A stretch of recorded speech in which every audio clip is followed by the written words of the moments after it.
Buenas tardes a todos los clientes de Claveregler y a todas las personas que están viendo este vídeo.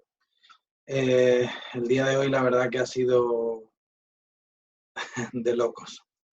Ha sido de locos porque, bueno, todo el mundo ha salido temprano eh, el BOE y claro, todo el mundo pues llamándote, preguntándote, oye, ¿y tú cómo ves esto? Y bueno, me ha parecido lo más idóneo pues prepararlo y comentarlo con vosotros, eh, bueno, como abogado, ¿no? Y, y, bueno, la verdad que en líneas generales no voy a decir muchas cosas nuevas de las que ya habéis oído por ahí, porque como todo esto vuela como la espuma y más hoy en la era de las comunicaciones, ¿no? Pero bueno, si puedo aportar mi granito de arena o mi visión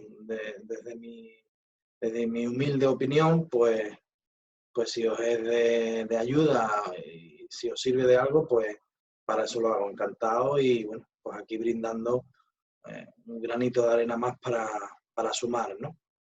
Ante esta difícil situación, ¿no? Bueno, pues voy para dejar de hablar y hacerlo lo más rápido posible, para tampoco que esto sea un espesor eterno, porque es la verdad que es denso. Yo he preparado aquí que os lo comparto para que lo veáis. Eh, Aquí tenéis el boletín oficial del Estado, ¿no? Que como veis, miércoles 18 de marzo se ha promulgado hoy. Y bueno, pues esto es la exposición de motivos inicial, donde van contando un poco todo, que para mi gusto casi lo desarrollan aquí todo, ¿no? Bueno, pues aquí establece la primera cosa que me ha parecido importante resaltar, que las personas forzadas a permanecer en su domicilio por razones sanitarias tendrán consideración de incapacidad temporal por accidente laboral. Pues no deja de ser importante esa consideración. Y en cuanto a las limitaciones a la libertad de circulación, a las requisas temporales y prestaciones personales obligatorias y medidas de contención en el ámbito educativo, laboral y comercial, recreativo o en lugares de culto, recordaros que se ha modificado y en el BOE otra disposición en la cual se establece que solo podrá ir una persona por vehículo. Vamos, por vehículo y en cualquier medio, ¿no? Que solo, salvo en los casos excepcionales de acompañamiento de menores y de personas mayores. Y se acuerda la suspensión de plazos procesales y administrativos, que como ya sabéis, bueno, pues esto hace que ahora mismo la actividad en temas jurídicos en sede judicial y en sede administrativa pues está paralizada, ¿no?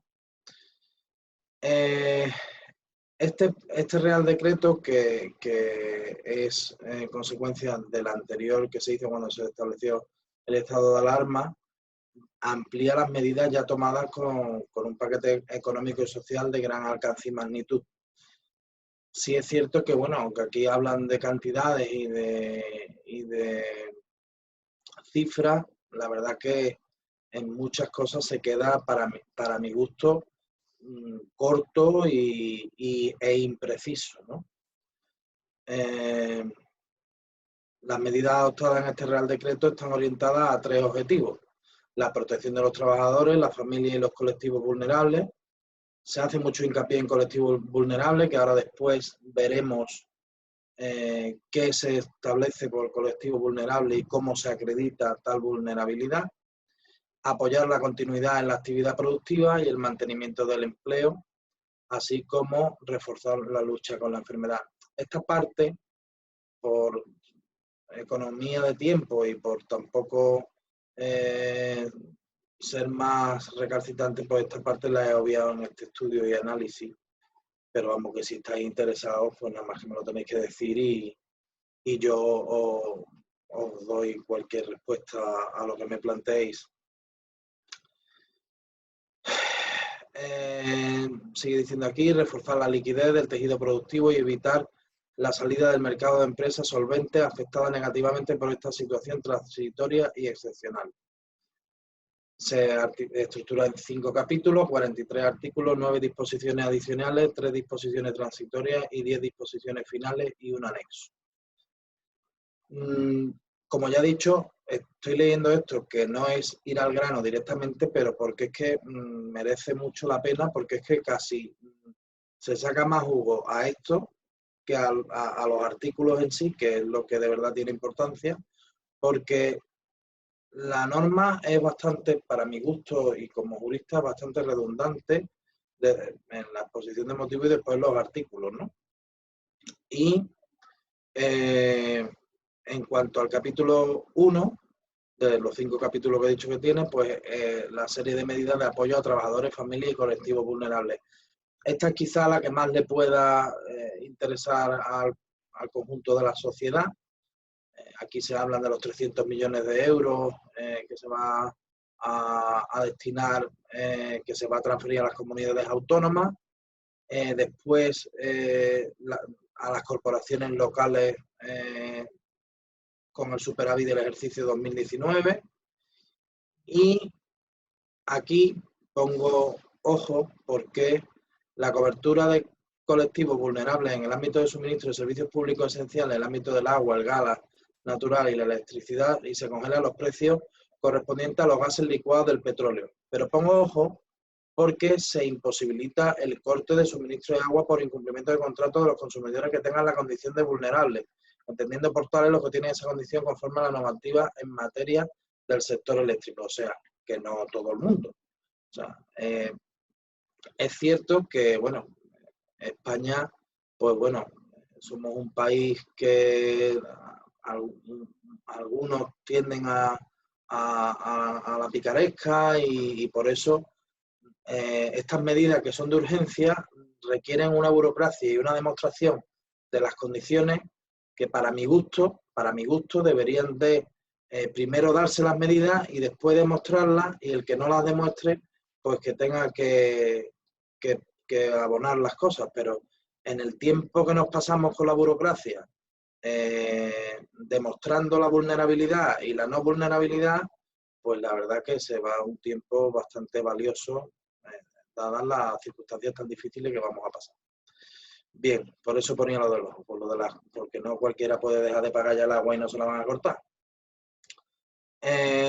Por ello, para evitar que los beneficiarios del bono social eléctrico dejen de recibir los descuentos y beneficios previstos en la normativa, en el caso de que agoten el plazo de vigencia de 2 años previsto en la normativa vigente, se prorrogará de forma automática dicho plazo de vigencia hasta el 15 de septiembre de 2020. Esto sí es importante, esto es para las personas que tienen el bono social eléctrico, ¿no? Y la revisión se suspenderá para los próximos 3 bimestres.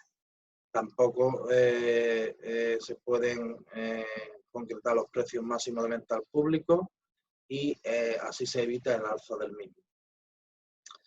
En cuarto lugar, lo que se pretende y se fomenta mucho es que aquí ha habido también un cierto revuelo. ERTE. Bueno, no, lo que se prima es el teletrabajo, ¿no? Y que haya un poco de conciencia social por parte de los empresarios y de las personas, que si se puede mantener el puesto de trabajo desde casa, pues se haga siempre desde el teletrabajo. Y para ello, que tampoco viene muy desarrollado en la norma, está este tema que es lo de Acelera Pyme y la red.es, que después, bueno, lo especifica un poco más en la normativa en sí y en el anexo que viene al final, pero no queda muy claro cómo, cuándo y de qué manera se desarrolla eso. Me imagino que habrá una normativa posterior o darán más información en los sucesivos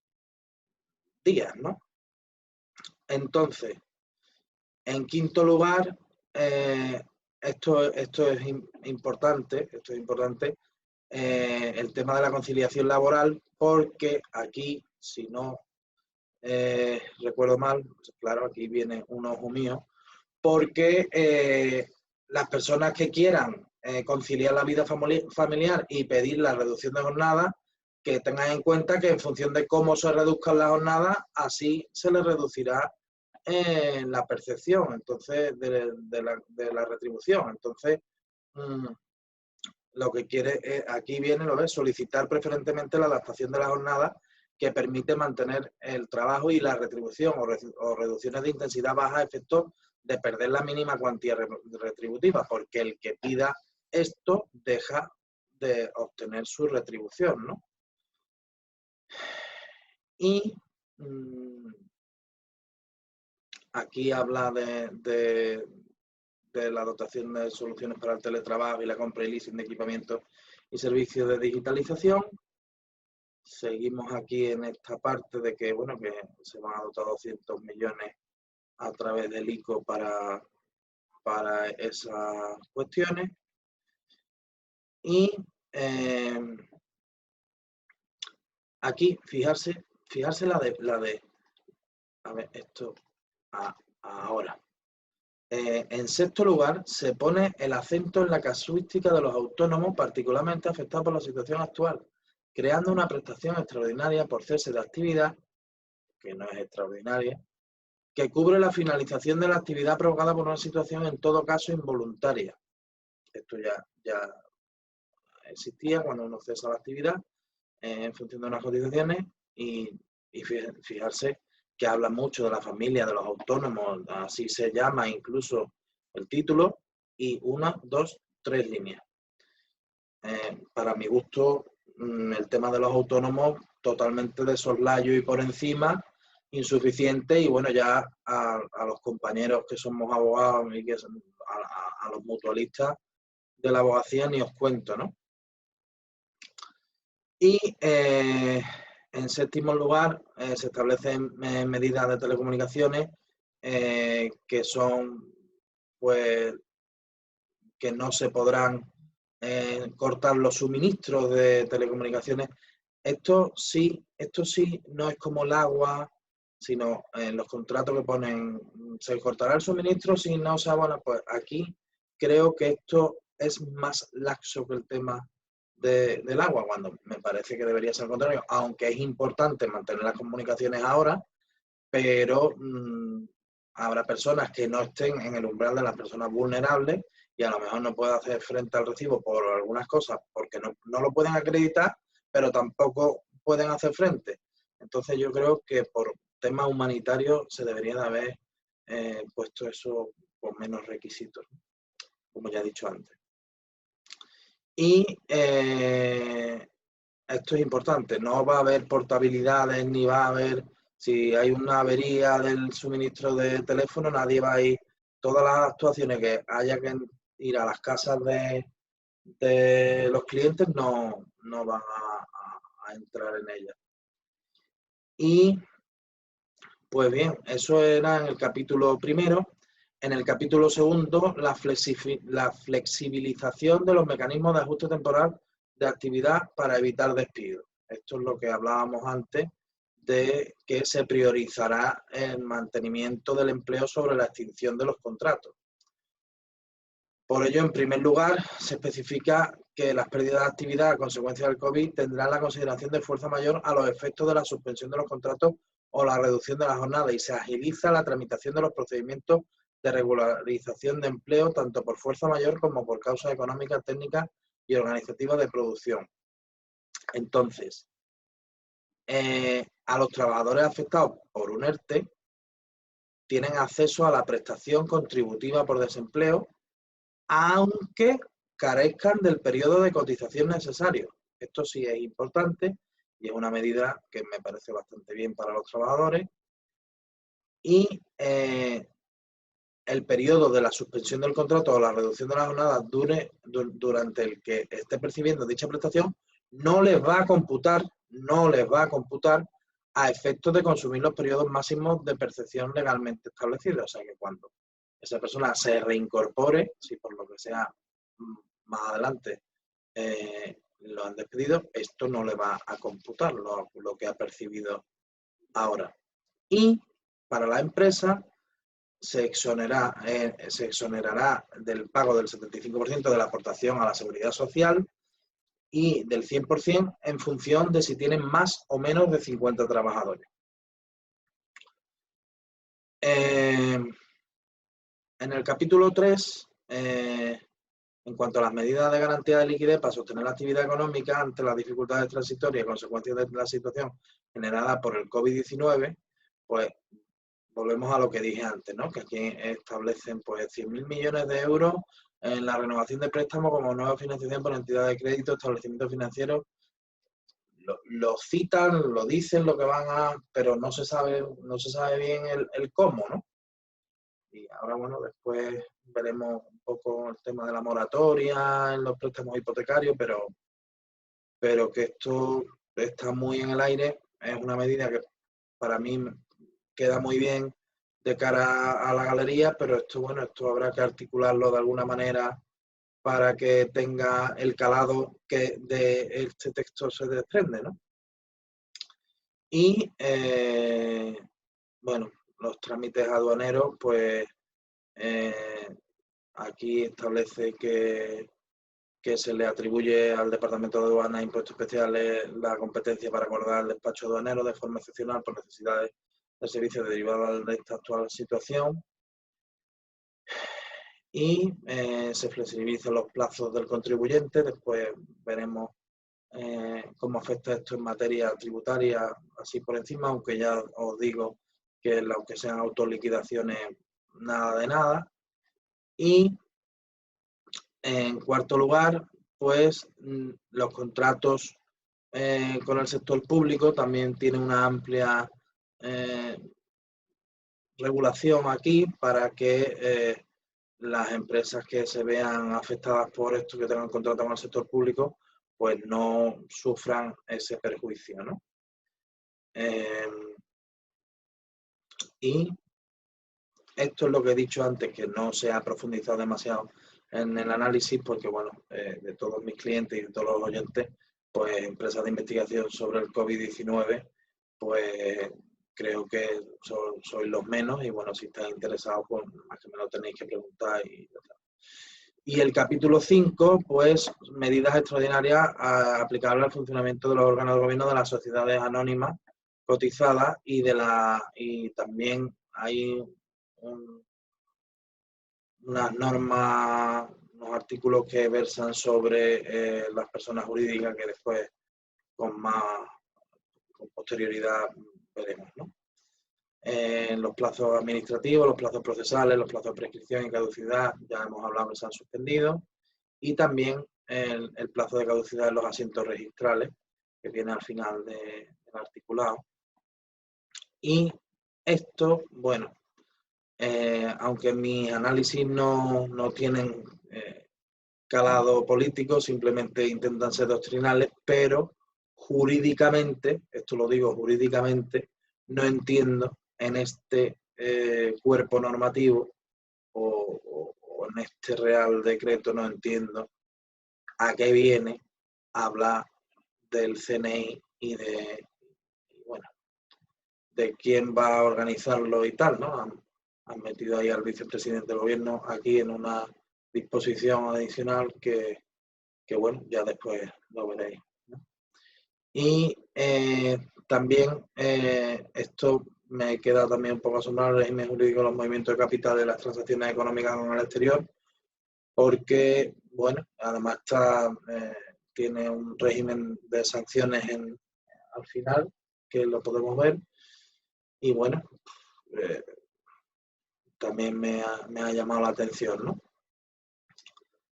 Entonces, ya sin más, pues empezamos con el capítulo 1, las medidas de apoyo a los trabajadores, familias y colectivos vulnerables, que es lo que más le puede interesar al conjunto de la ciudadanía.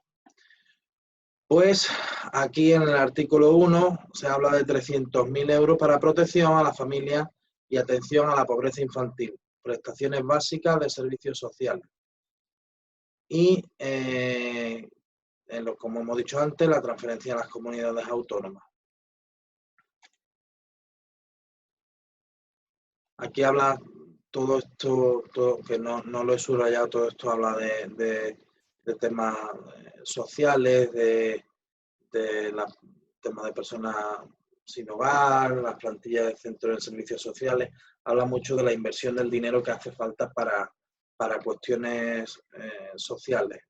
Yo me he ido directamente a lo que le puede afectar más a la familia, a los trabajadores y a los empresarios, a los autónomos. Esto habla lo mismo, ¿no? de las haciendas locales para lo mismo, ¿no? Que empleen el superávit en esas cuestiones sociales. Esto es lo que hemos hablado, de la garantía de suministro de agua y energía y consumidores vulnerables. Y la prórroga del bono social hasta el 15 de septiembre de 2020. Y, como hemos dicho aquí, el carácter preferente del trabajo a distancia. O sea, que lo que quiere el Estado es que, ante todo, si se puede hacer teletrabajo, se haga y que no se cese esa relación laboral, ¿no? Como hemos hablado antes, el derecho de adaptación del horario y reducción de jornada, pues las personas trabajadoras por cuenta ajena que acrediten que tienen al cuidado de alguien, ahora con el tema de los centros educativos que se han cerrado, pues con más razón. Y esto me parece importante, no le he puesto ojo, pero el derecho previsto en el artículo es un derecho individual, con lo cual afecta al padre y a la madre, o sea que los dos tienen derecho y lo que se tienen es que coordinar para ver cómo lo distribuyen, ¿no? Y son derechos de conciliación, por supuesto. ¿Y en qué puede consistir esta medida de conciliación? Pues en el cambio de turno, en la alteración del horario, en un horario más flexible, en una jornada partida continuada, cambio de centro de trabajo, cambio de funciones, cambio en la forma de prestación del trabajo, incluyendo la prestación de trabajo a distancia o cualquier otro cambio de condiciones que estuviera disponible en la empresa o que pudiera implantarse de modo razonable y proporcionado. Repito y recalco, con la reducción proporcional de su salario. La reducción de jornada especial deberá ser comunicada a la empresa con 24 horas de antelación. Esto es importante, que tiene que ser con 24 horas de antelación.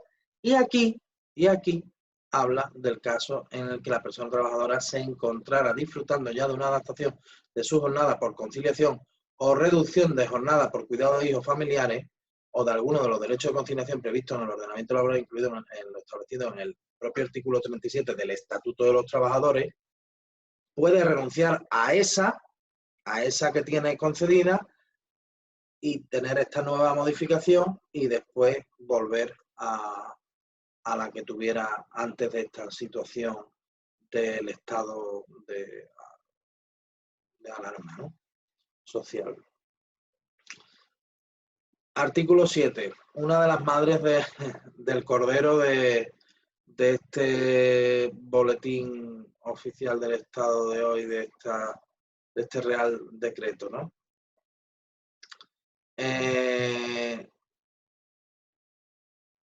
Para mí, ahora lo vais a ver,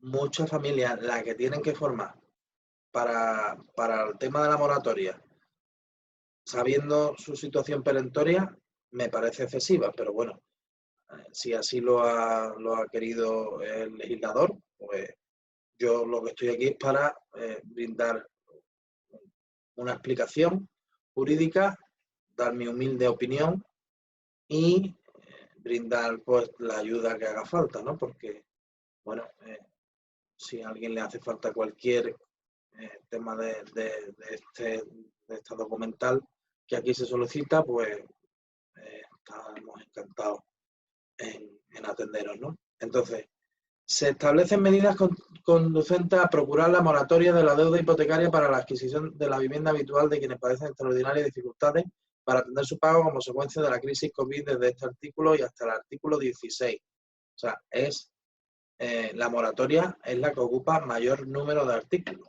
porque casi todos son un artículo, 2, 3 más, y este tiene 9 en los que emplea la moratoria del Real Decreto Ley, ambos incluidos.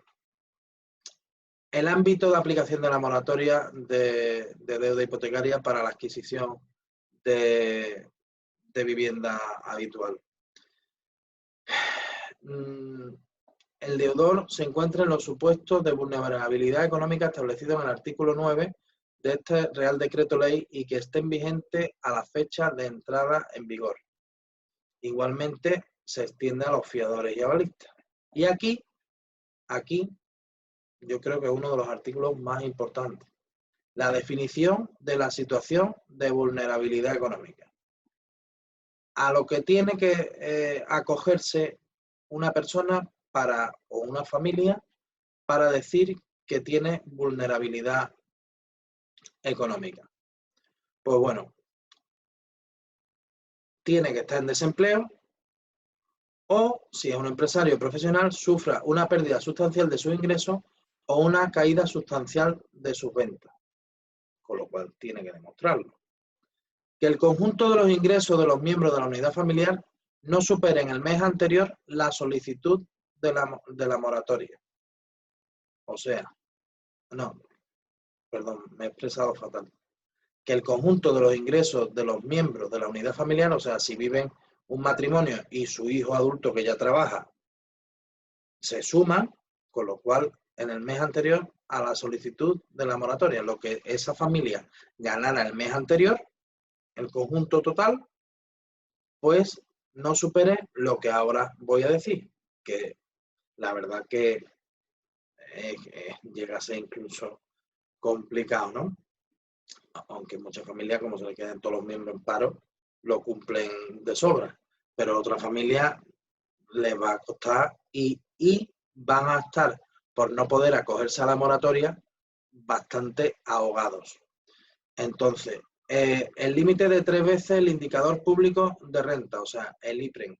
Tú coges el IPREN y lo multiplicas por 3 y si no lo supera, está en ese riesgo de vulnerabilidad. Después, bueno, aquí hay unos porcentajes correctores por hijos a cargo, por temas de dependencia o enfermedad, por discapacidades, en los cuales se contemplan pues, unos valores correctores de eso y se puede llegar hasta 5 veces el IPREN en caso de discapacidad reconocida al 65%, y entonces la cuota hipotecaria más los gastos y suministros básicos resulte superior o igual al 35% de los ingresos netos que perciba el conjunto de los miembros de la unidad familiar. O sea, una unidad familiar que entre todos los miembros lleguen a 2.000 euros, pues le hace el 35%, que son 700 euros, y si los gastos de la cuota de la hipoteca, de la luz, el agua y los gastos de suministro básico, entiendo, aquí no se ha recogido la alimentación, pero tendrás que demostrar los tickets, no sé.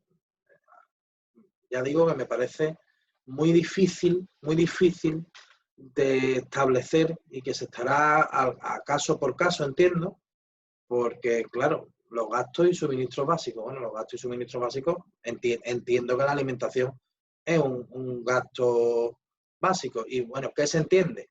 Ahora, ¿qué se entiende por el carro de la compra básico? O sea, a mi modo de entender, este grado de definir la vulnerabilidad debería de haberse afinado más, ¿no? Pero bueno, es lo que tenemos y aquí estoy para desgranaros lo que hay. y que se haya producido una alteración significativa de las circunstancias económicas cuando el esfuerzo que represente la carga hipotecaria sobre la renta familiar se haya multiplicado por al menos 1,3 y que se haya producido una caída sustancial de la venta cuando esta caída sea de al menos el 40%. Y aquí establece qué se entiende por unidad familiar, la compuesta por el deudor, su cónyuge no separado legalmente o pareja de hecho inscrita y los hijos, con independencia de su edad, ya lo he dicho. Puede vivir con sus padres una persona de 20 y tantos años que está trabajando y si reside en la vivienda ya es unidad familiar y ese salario que ingresa se tiene que computar en el cómputo global, ¿no?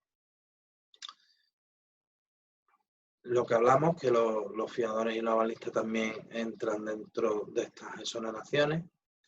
Y aquí está lo que se necesita para acreditar las condiciones subjetivas que antes hemos desgranado.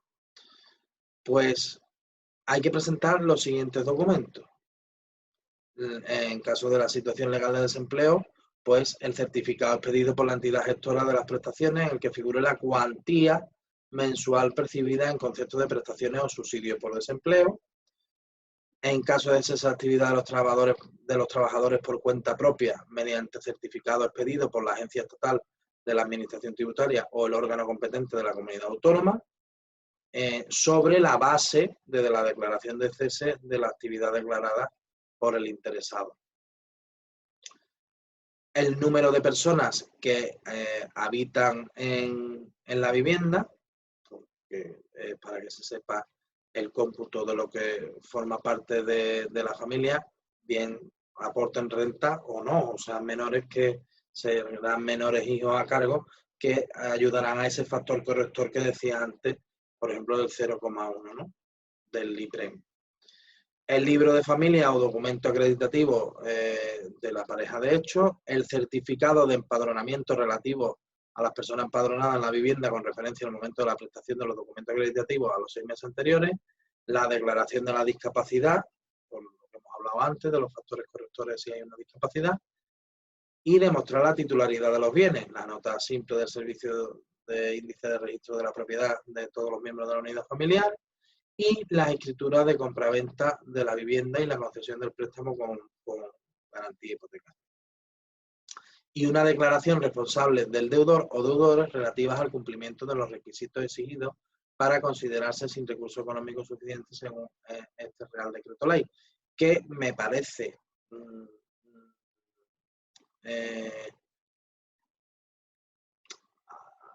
excesivo porque si tú haces una declaración responsable de que el deudor o los deudores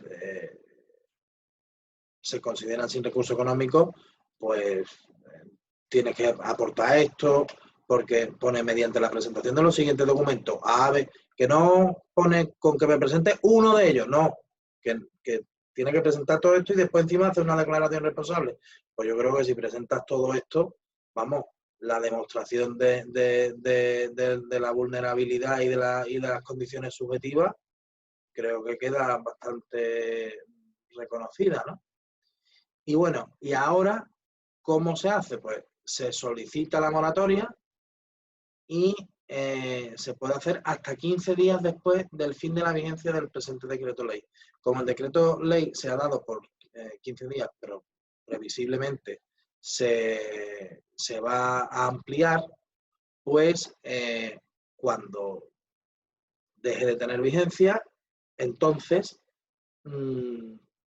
será cuando se cuenten esos 15 días, ¿no? Que será el fin de la vigencia del presente decreto ley.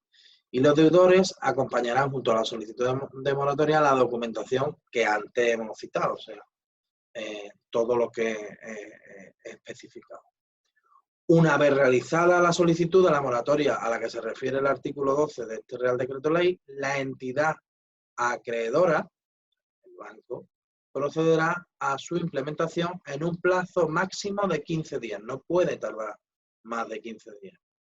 Y una vez concedida la moratoria, la entidad acreedora comunicará al Banco de España su existencia y duración a efectos contables y de no imputación de la misma en el cómputo de provisiones de riesgo. Esto es una medida que se ha hecho y me parece acertada para que el banco no tenga que hacer las provisiones por los impagos de préstamos, que eso, la verdad que cada vez que hay impago por parte de los deudores hipotecarios, el banco tiene que hacer unas provisiones fuertes al Banco de España y eso es lo que más le desestabiliza, y aquí lo han hecho esto con mucho acierto para que vean con mejores ojos las concesiones de moratoria.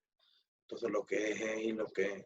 Entonces aquí sí, esto sí lo veo bastante atractivo para que el banco esté por la labor de conceder las moratorias en el caso de que se cumplan todos los requisitos subjetivos del artículo 11. Los efectos de la moratoria, pues la solicitud moratoria a la que hemos hablado llevará a la suspensión de la deuda hipotecaria durante el plazo estipulado para la misma y la consiguiente inaplicación durante el periodo de vigencia de la moratoria de las cláusulas de vencimiento anticipado que consta en el contrato de préstamo hipotecario. O sea, no pueden hacerte un vencimiento anticipado y por tanto resolver, digamos, la hipoteca y ejecutar el bien, ¿no? Y la entidad acreedora no podrá exigir el pago de la cuota hipotecaria ni de ninguno de los conceptos que la integran, ni amortización de capital, ni intereses, ni íntegramente ni un porcentaje, y no se deben ganar intereses de ningún tipo. O sea, esto no es una carencia ni nada de esto, ¿no? La inaplicación de intereses moratorios, no se permitirá la aplicación de intereses moratorios por el periodo de vigencia de la moratoria, y esta inaplicabilidad de intereses no será aplicable a deudores o contratos distintos de los regulados en el presente Real Decreto. Consecuencias, que esto es lo que hablábamos, que para mi gusto sería lo más ágil. Solicitar una moratoria, ese cliente que tiene un trato cercano con su oficina, y hacer una declaración responsable, y después, ya sobre la marcha, vamos avanzando, ¿no? Pero aquí es todo lo contrario. Cuando has demostrado todo, con toda la documental que reúne los requisitos subjetivos y que tienes esa vulnerabilidad, bueno, pues aún así, si el deudor de un crédito o préstamo garantizado con hipoteca que se hubiese beneficiado de las medidas de moratoria en este Real Decreto Ley sin reunir los requisitos previstos en el artículo 9, será responsable de los daños y perjuicios que se hayan podido producir. Es lo lógico y lo normal. Siempre cuando se aplica el sentido común, pues la verdad que es lo lógico, ¿no? Y bien, prestación extraordinaria por cese de actividad para los afectados por declaración del estado de alarma para la gestión de la situación de crisis sanitaria ocasional. Aquí esto es lo que el presidente de ATA, de los autónomos y todo lo que estamos viendo en redes sociales, aquí es donde esta es la indignación, porque con carácter excepcional y vigencia limitada a un mes, a partir de la entrada del vigor del Real Decreto de 14 de marzo, por el que se declarará el estado de alarma para la gestión de la situación de crisis sanitaria por el COVID-19 o hasta el último día del mes que finalice dicho estado de alarma, se podrá prolongar durante un mes más. Los trabajadores por cuenta propia autónomos cuyas actividades queden suspendidas en virtud de lo previsto en el mencionado Real Decreto, o en otro caso cuando su facturación en el mes anterior al que se solicitaba la prestación se ve reducida al menos un 75%, que si menos no. En relación con el promedio de la facturación del semestre anterior, tendrán derecho a la prestación extraordinaria por cese de actividad que se regula en este artículo, siempre que cumplan los siguientes requisitos: estar afiliado y en alta en el régimen de autónomos o trabajadores del mar, que su actividad no se vea directamente suspendida por lo establecido en el Real Decreto del estado de alarma, acreditar la reducción de su facturación en al menos un 75% en relación con la efectuada en el semestre anterior, y aquí hallarse al corriente en el pago de las cuotas de la seguridad social, y aquí por eso he puesto ojo. El órgano gestor invitará al pago al trabajador autónomo para que en el plazo improrrogable de 30 días naturales ingresen las cuotas debidas. La regularización del descubierto producirá plenos efectos para la adquisición del derecho a la protección. Desde mi punto de vista, a una persona que ha tenido un descenso del 75% de su producción y que normalmente suelen ser personas que viven al día, si ha tenido por lo que sea alguna deuda con la Seguridad Social que tenga que ingresar para que le den 1 o en su caso 2 meses de la prestación, me parece, vamos, yo no lo comparto, es una opinión y como opinión libre que es, bueno, yo estoy aquí analizando este cuerpo normativo y esto me ha dejado, la verdad, que un poco sorprendido, ¿no? Y aquí la cuantía de la prestación, encima, será aplicando el 70% a la base reguladora, o sea que tampoco ni el 100%, ni nada, ni mucho menos. Y cuando no se acredite el periodo mínimo de cotización para tener derecho a la prestación, la cuantía de la prestación será equivalente al 70% de la base mínima de cotización en el régimen especial de la Seguridad Social de los trabajadores por cuenta propia autónoma. En fin, la verdad que es que, vamos, lo dicen con razón los autónomos, porque es que no se ha podido estar más desafortunado con un núcleo poblacional que es el que levanta la economía de nuestro país, pero bueno. La prestación extraordinaria por cese de actividad regulada en este artículo tendrá una duración de 1 mes, ampliándose, en su caso, hasta el último día del mes en que finalice el estado de alarma. El tiempo de su percepción se entenderá como cotizado y no reducirá los periodos de prestación por cese de actividad a lo que el beneficiario pueda tener derecho en el futuro. Estaría bueno. La percepción será incompatible con cualquier otra prestación del sistema de seguridad social. Los socios trabajadores de las cooperativas, en su encuadramiento como trabajadores por cuenta propia en el régimen especial que corresponda, tendrán derecho igualmente a esta prestación extraordinaria, siempre que reúnan los requisitos establecidos en este artículo. La gestión de esta prestación corresponderá a las entidades a las que se refiere el artículo 346 del texto refundido de la Ley General de la Seguridad Social. Bien. Pues ahora la garantía en el mantenimiento de los servicios de comunicaciones electrónicas y la conectividad de banda ancha. Para no extenderme mucho, porque si no esto se va a hacer bastante largo, esto es lo que ya he dicho de que no podrán cortar los suministros y que no pueda haber portabilidades. La garantía de la prestación del servicio universal de telecomunicaciones, los servicios mínimos de telecomunicaciones. Esto es lo de la suspensión de la portabilidad. Y esto es muy interesante. Interrupción del plazo para la devolución de productos durante vigencia del estado de alarma. Durante la vigencia del estado de alarma o sus posibles prórrogas se interrumpen los plazos para la devolución de los productos comprados por cualquier modalidad, bien presencial o bien online. Con lo cual, si tenéis un tiempo para devolver, aquí están esos plazos, están suspendidos. Y aquí las medidas de flexibilización de los mecanismos para el ajuste temporal de actividad para evitar despido es muy importante porque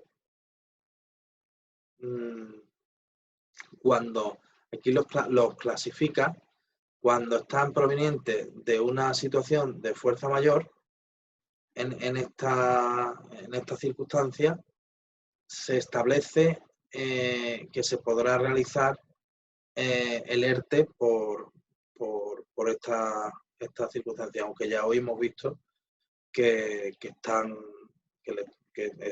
echando para atrás bastante ERTE, ¿no? Bien, pues el procedimiento se iniciará. Esto es una cosa que yo quería deciros aquí, porque la gente piensa que el ERTE es hecho un documento y para adelante. No, lo que se han es reducido los plazos. Entonces, el procedimiento se inicia mediante solicitud de la empresa, cuando es por fuerza mayor, que es lo que se establecía. Y ahora, pues bueno, la correspondiente documentación acreditativa y se debe comunicar a las personas trabajadoras y trasladar el informe anterior y documentación en caso de existir representaciones de los trabajadores. La existencia de fuerza mayor como causa motivadora de suspensión de los contratos o de la reducción de jornada prevista en este artículo deberá estar constatada por la autoridad laboral, sea cual sea el número de personas afectadas. Y esa resolución tiene que ser, de la autoridad laboral, tiene que ser en el plazo de 5 días.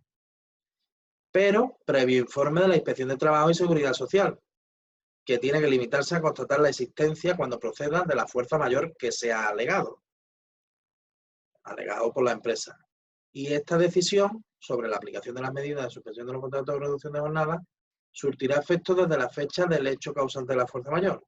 Este informe, que he dicho, de la Inspección de Trabajo y Seguridad Social, se tiene que evacuar en el plazo improrrogable de 5 días, con lo cual hemos acortado los 15 días que se establece como norma general. Esto dice que también es aplicable a los trabajadores de cooperativas, aplicando los puntos C y D que hemos hablado de los plazos de los 5 días para la autoridad laboral y para el informe. Cuando no es por fuerza mayor, sino por suspensión y reducción de jornada por causa económica, técnica y organizativa, pues más o menos lo mismo se ha intentado acortar los plazos en 5 días, pero vamos, hay un periodo de consulta, es más o menos lo mismo, pero no debe de excederse del plazo máximo de 7 días. Y lo mismo, es parecido. Las causas son unas por fuerza mayor y otras por circunstancias de la producción. Lo que pasa es que los órganos que intervienen son distintos y poco más, ¿no? En cuanto a los expedientes de suspensión de contrato y reducción de jornada autorizados a base de fuerza mayor temporal vinculada al COVID-19, la empresa está exonerada del abono de la aportación empresarial, como hemos dicho antes, a la seguridad social. Si tiene más de 50 trabajadores, será el 75%, y si tiene menos de 50 trabajadores, será del 100%. Y dicha exoneración no tendrá efecto para la persona trabajadora, manteniéndose la consideración de dicho periodo como efectivamente cotizado a todos los efectos, sin que resulte de aplicación lo establecido en el artículo 20 de la Ley General de la Seguridad Social.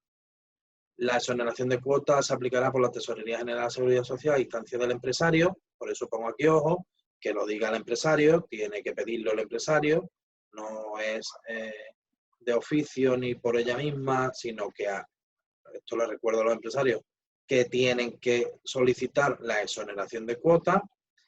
Y aquí que pone la Tesorería General de la Seguridad Social establecerá los sistemas de comunicación necesarios para el control de la información trasladada por la solicitud empresarial. Bueno, pues los sistemas de comunicación, aquí os lo dejo, que os dejo un momentito para que toméis nota.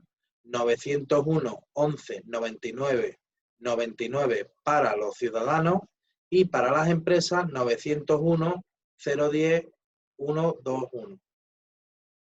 Y aquí comunicáis las cosas porque como hay que hacerlo ahora todo telemáticamente porque están dentro trabajando, pero no hay atención al público ahora mismo presencial. En el supuesto que la empresa decida la suspensión de contrato o la reducción temporal de jornada de trabajo por la causa prevista en el artículo 47 del Estatuto de los Trabajadores, con base en circunstancias extraordinarias reguladas en este decreto ley, el Servicio Público de Empleo Estatal y en su caso la Institución Social Marina, adoptarán las siguientes medidas. Como he establecido, el derecho a la prestación contributiva por desempleo y, esto es importante, como ya hemos hablado, no computa el tiempo que se percibe la prestación por desempleo de nivel contributivo que traiga causa de la citada circunstancia. Podrán acogerse aquellas personas que tengan la condición de socios trabajadoras en sociedades laborales y cooperativas y en todos los casos se requerirá que el inicio de la relación laboral o societaria hubiera sido anterior a la fecha de entrada en vigor del Real Decreto. Bien, pues la base reguladora de la prestación será resultante de computar el promedio de las bases de los últimos 180 días cotizados y si no, pues el periodo de tiempo inferior inmediato anterior a la situación legal de desempleo. La duración de la prestación se extenderá hasta la finalización del periodo de suspensión del contrato de trabajo o de la reducción temporal de la jornada de trabajo de las que trae causa. Y esto es importante porque establece que las prestaciones por desempleo percibidas por los trabajadores fijos discontinuos y por aquellos que realizan trabajos fijos y periódicos que se repiten en fechas ciertas, que hayan visto suspendido su contrato de trabajo como consecuencia del impacto del COVID-19 durante periodos que, en caso de no haber concurrido dichas circunstancias extraordinarias, hubieran sido de actividad, podrán volver a percibirse con un límite máximo de 90 días cuando vuelvan a encontrarse en situación legal de desempleo. Perdonadme si no se ha escuchado bien, porque entre que estaba intentando aguantar a todo y que están con los aplausos a los personales sanitarios de las 8. No sé si os estáis enterando bien de esta parte. Y la limitación temporal de los efectos de las presentaciones extemporáneas de solicitudes de prestación de desempleo es que se suspenderá la aplicación de lo dispuesto en los artículos 282 del texto durante el periodo de vigencia de este Real Decreto Ley. Y aquí las medidas extraordinarias relativas a la prórroga del subsidio de desempleo y la declaración anual de renta, pues establece que la entidad gestora, para que pueda prorrogar el oficio el derecho, esto es importante, que es que hay personas que tienen el subsidio por desempleo y ahora mismo no pueden ir, lo que coloquialmente conocemos como sellar paro. Pues la prórroga de oficio del derecho a percibir el subsidio por desempleo en los supuestos sujetos a la prórroga semestral del derecho a efecto de que la falta de solicitud no comporte la interrupción en la percepción del subsidio por desempleo ni la reducción de su duración. Y en el caso de los beneficiarios de un subsidio para mayores de 52 años no se interrumpirá el pago del subsidio y de las cotizaciones a la Seguridad Social, aun cuando la presentación de la perceptiva declaración anual de renta se realice fuera del plazo establecido legalmente. Las medidas estarán vigentes mientras que esté vigente el Real Decreto, la situación de alarma social. Y el capítulo 3, garantía de liquidez para sostener la actividad económica ante las dificultades transitorias consecuencias de esta situación. Aquí habla de las dotaciones de crédito, ICO y de financiación, concedida por entidades de crédito, establecimientos financieros,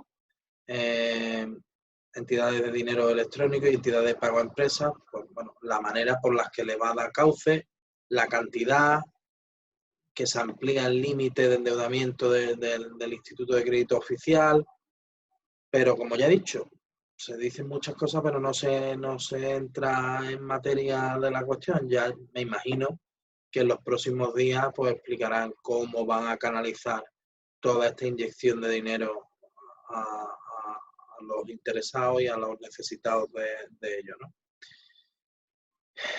La línea extraordinaria de cobertura aseguradora, sobre todo para temas de exportación y negocio internacional, como aquí se establece. Y aquí sí me voy a detener un poco más, porque esto sí le interesa a la mayoría de clientes y de oyentes.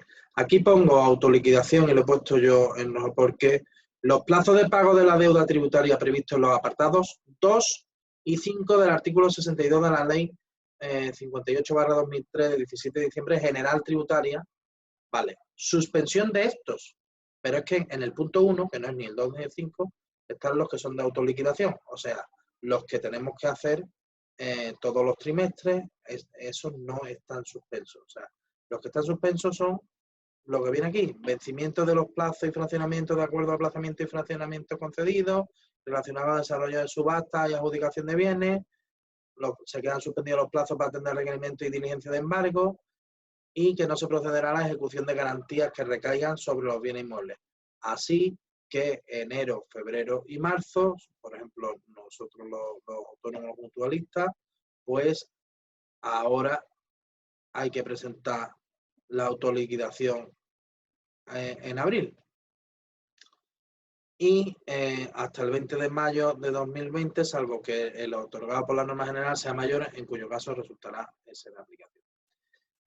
Aquí pongo ojo porque si el obligado tributario, no obstante la posibilidad de acogerse a la ampliación de los plazos de los apartados anteriores o sin hacer reserva expresa a ese derecho, atendiera al requerimiento o solicitud de información con trascendencia tributaria o presentase sus alegaciones, se considera evacuado el trámite. O sea, que están suspendidos, pero que si lo hace, se considera evacuado el trámite.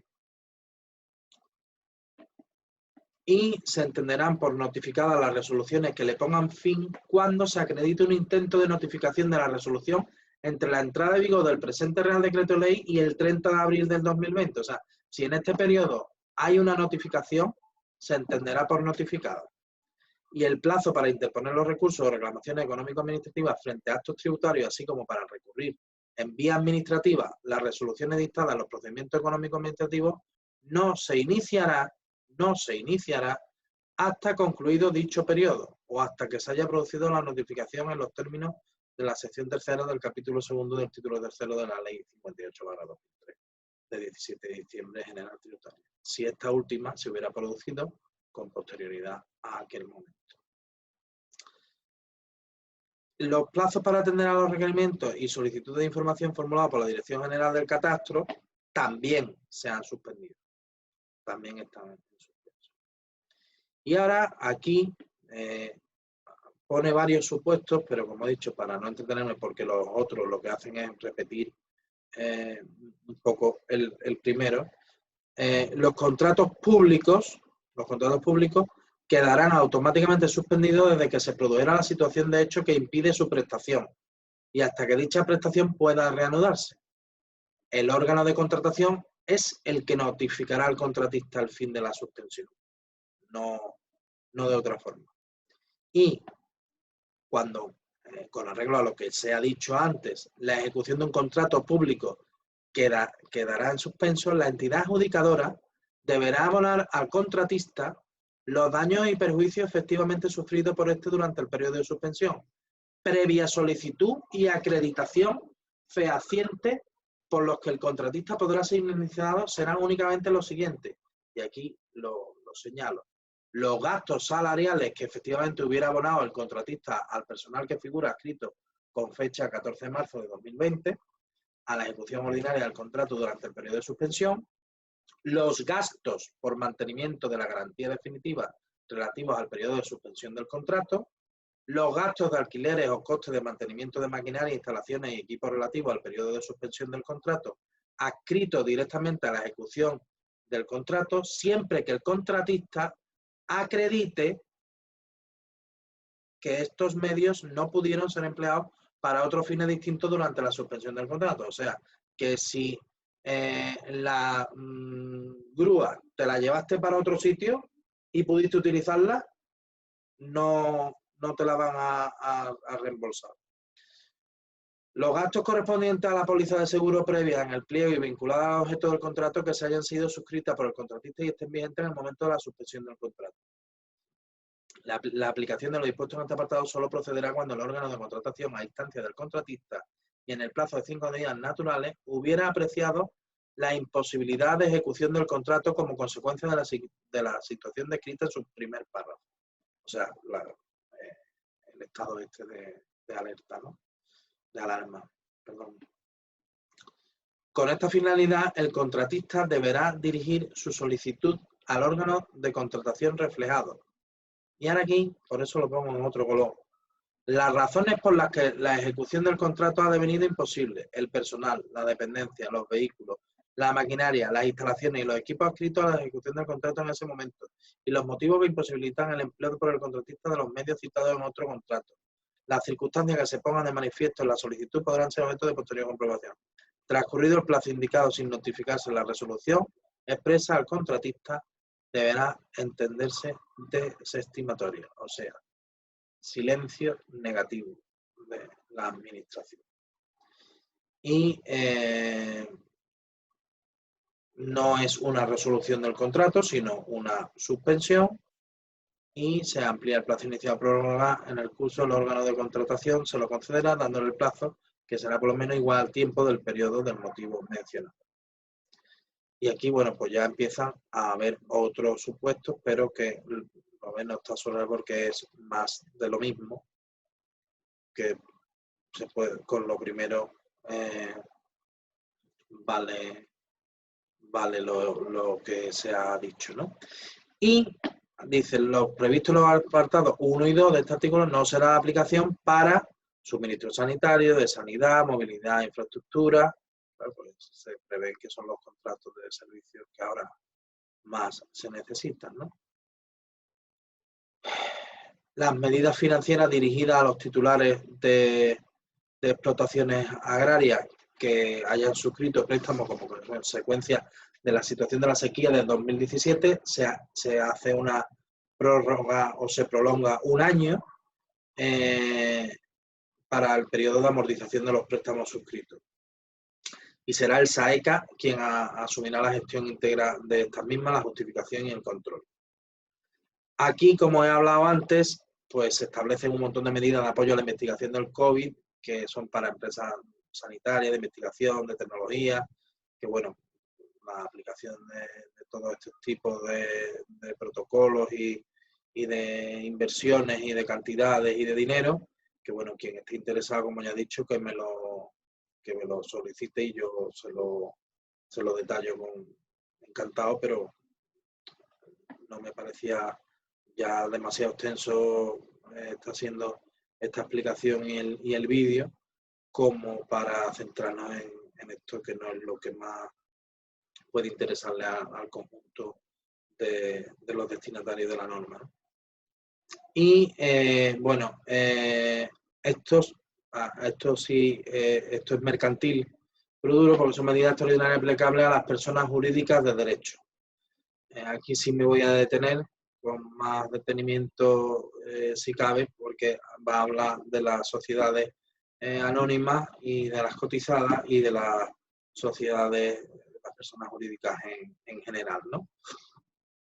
Pues bien, como he dicho, para no entretenerme, porque se puede ver con mayor detenimiento, lo que establecen en la mayoría de cosas es que, aunque no se haya previsto en los estatutos a la hora de celebrar juntas, de reparto de dividendos, de todo lo que es el día a día de un órgano de administración de una sociedad, pues que todo se podrá hacer con las debidas comunicaciones y con la debida anterioridad y con los plazos que aquí se establecen, ¿no? Pues que se haga de manera que se puede, lo que dice es que se puede hacer de manera telemática, siempre que los secretarios y los administradores pues esté todo recogido, que conste en acta y al fin y al cabo, para no detenerme más, pues que hace mucho hincapié, todo lo ve el notario que fuera requerido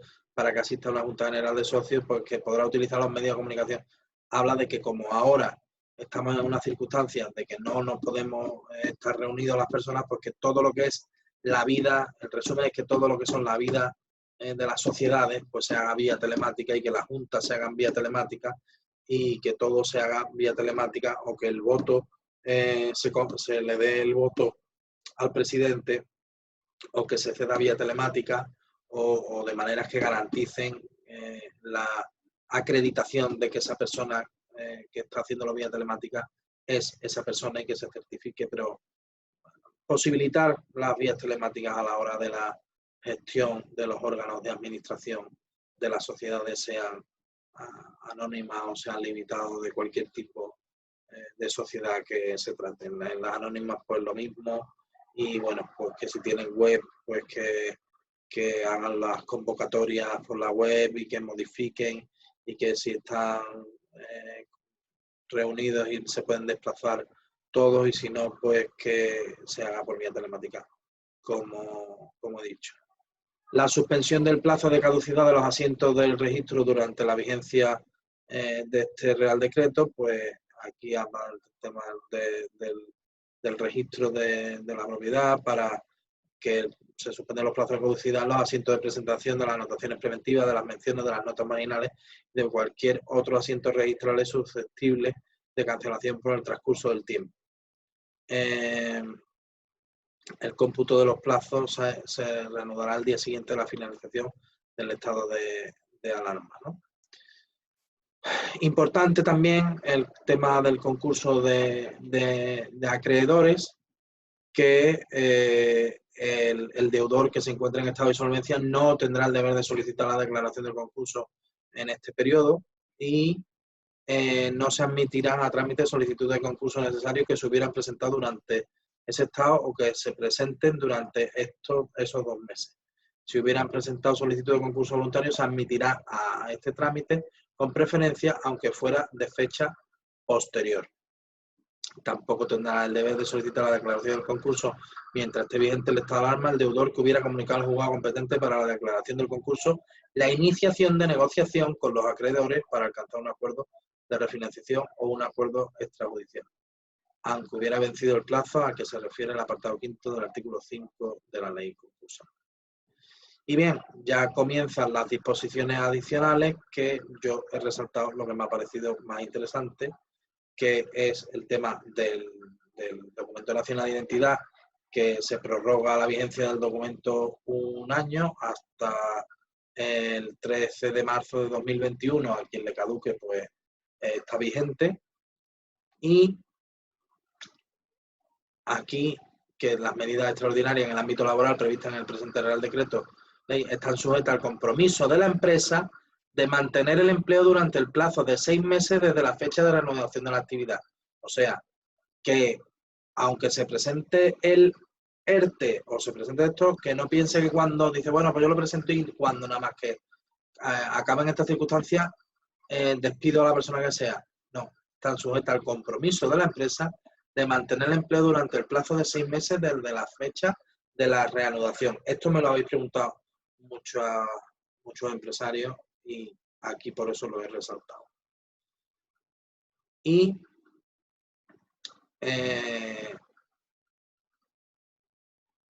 la limitación a la aplicación de los expedientes de regulación de empleo no se aplicarán las especialidades previstas en el artículo 22, apartado 2 y 3 y el artículo 23 de este Real Decreto Ley a los expedientes de regulación de empleo para la suspensión de los contratos de trabajo o para la reducción de jornada iniciados o comunicados antes de la entrada en vigor de este y basados en las causas previstas en el mismo. O sea que lo que estuviera ya tramitado de antes no se puede reconducir a esto.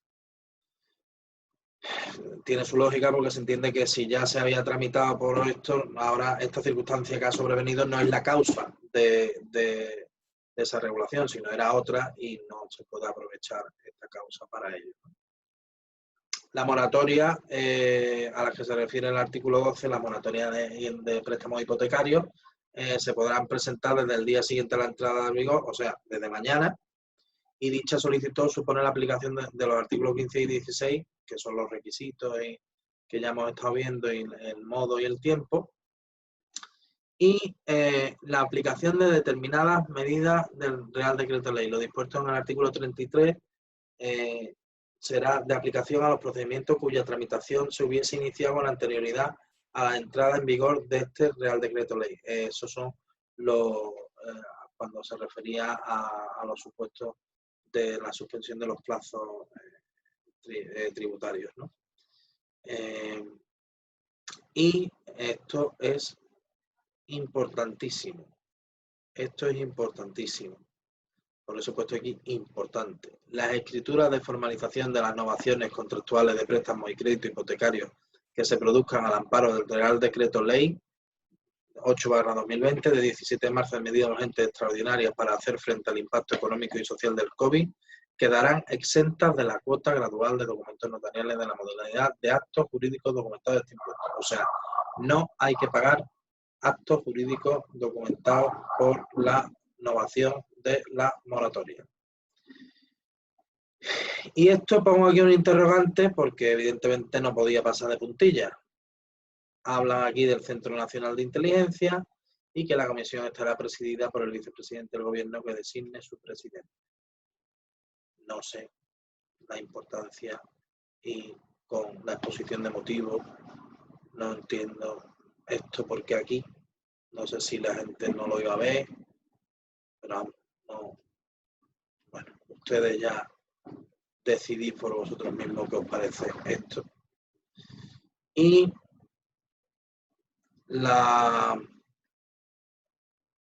esto os lo he dicho antes, me ha suspendido. Es que como he leído aquí suspensión, me ha sorprendido porque no se sancionarán las inversiones extranjeras y además aquí viene todo un catálogo de infracciones y que ya esto pues lo podéis mirar con más detenimiento o preguntármelo porque no quiero extenderme más debido a la hora que es y que ya llevo aquí dando la murga un tiempo extenso, ¿no? Pues la vigencia es durante el plazo de un mes, o sea, fíjate si ya saben que no va a ser 15 días y sin prejuicio de que pueda prolongarse. Esperemos que sea por poco tiempo y sin más esto acaba con el anexo, que esto también lo han preguntado en el diferentes chats de empresarios y emprendedores que tengo, pues aquí habla, ¿no? El plan acelera, medidas de apoyo a la digitalización, acelera pymes, el red.es, pero no termina, habla de 200, pero no termina de desarrollarlo, ¿no? Yo me imagino que esto tendrá después una normativa complementaria de desarrollo, ¿no? Entonces, bueno, pues aquí termina este Real Decreto Ley que se ha publicado hoy. Y nada más, yo espero que os haya sido de utilidad, espero que os haya servido de algo mi humilde aportación y bueno, lo he preparado para poder desarrollarlo un poco más y que vierais más o menos todo lo que incluye y que en un tiempo prudencial pues pudiéramos pasar, aunque fuera de puntilla, por los aspectos más importantes de dicha disposición, ¿no? Entonces, bueno, como os he dicho todos estos días, aquí estoy para lo que me necesitéis y espero que me tengáis que necesitar en lo más mínimo posible, pero siempre nuestro despacho está para ayudaros en todo lo que os haga falta. Que paséis una buena noche, que descanséis y que esto dure lo menos posible y sea leve. Hay que ver esto. Menos mal que tenemos el humor que tenemos en este país, ¿no? Que estos días nos está sirviendo bastante para salir adelante el humor y las parodias de esta reclusión. Bueno, pues muchísimas gracias por vuestra atención y para lo que queráis, ya lo digo, info@clavereglereh.com. En Facebook estamos como Claveregler Real Estate Consulting, ponéis @claveregler y os sale. Y ahí tenéis el WhatsApp Business donde podemos atenderos 24 horas, 365 días. Muchísimas gracias, buenas noches, que descanséis y, como acabo siempre, viva España, que vamos a salir de esto. Buenas noches.